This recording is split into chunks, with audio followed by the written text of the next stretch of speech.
You set up your worm bin with soil, cardboard, and fresh food scraps. For a few days, everything looks normal. Then you lift the lid and find this. The worms are sluggish. Many are dying off. Others are frantically climbing the walls, staging a mass escape. When a bin crashes like this, our first instinct is to interrogate the diet. We assume we fed them too much, too little, or the wrong kind of scraps.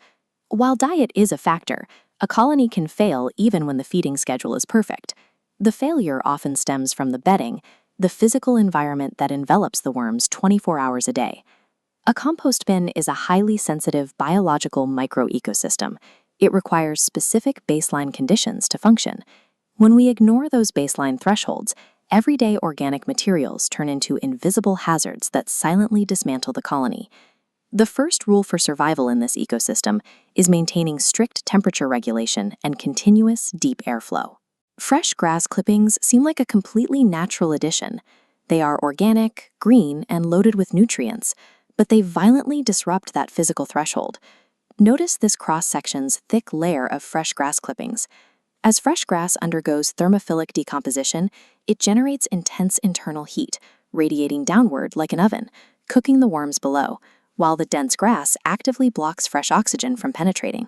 We see a similar physical collapse with excessive amounts of wet, shredded newspaper. Over time, heavy layers of wet paper compact into impenetrable matted sheets. Those dense paper mats starve the ecosystem of oxygen.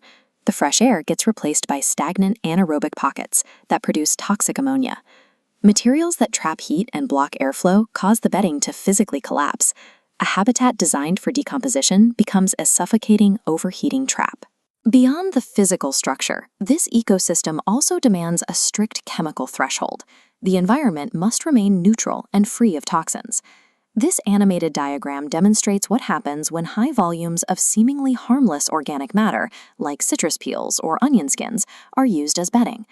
The acidity of the bin rapidly crashes out of a safe, neutral pH and drops deep into the red, acidic zone. A highly acidic environment physically burns the earthworm's sensitive skin. They react as if trapped in a room filled with caustic fumes and immediately evacuate. We also introduce severe chemical threats through man-made materials. Glossy magazines, heavily dyed cardboard, and fresh sawdust from treated wood often end up in bins. These everyday items carry a hidden payload. The shiny coatings and colorful pages contain petroleum-based inks and heavy metals, while the sawdust holds harsh chemical preservatives. These toxins don't cause immediate panic. Instead, they create a time delay trap.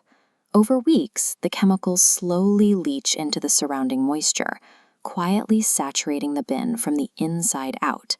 Violating the chemical threshold slowly massacres the worm population, and it permanently poisons the soil you intended to harvest for your garden. A compost worm will never fight to fix a hostile environment. If the temperature, oxygen, or pH levels are wrong, the worm will abandon the bin or die inside of it. Proper bedding functions as a rigid environmental shock absorber. Its primary purpose is to enforce the long-term stability required for the colony to thrive. If we compare these two macro cross-sections, we can see how the safest biological stabilizers work. On the left is the dark, compacted, wet paper mash. On the right, we have a loose structure of coconut coir and plain, shredded corrugated cardboard with massive air pockets. Materials like coir, aged autumn leaves, and plain cardboard efficiently absorb and hold critical moisture without matting together. Those cavernous air pockets guarantee open channels for oxygen to flow deep into the bin. They also decompose at a slow, highly predictable rate.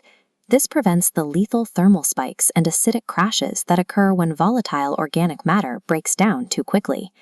The next time your worms show signs of stress, stop looking at the scraps you fed them and immediately investigate the living environment.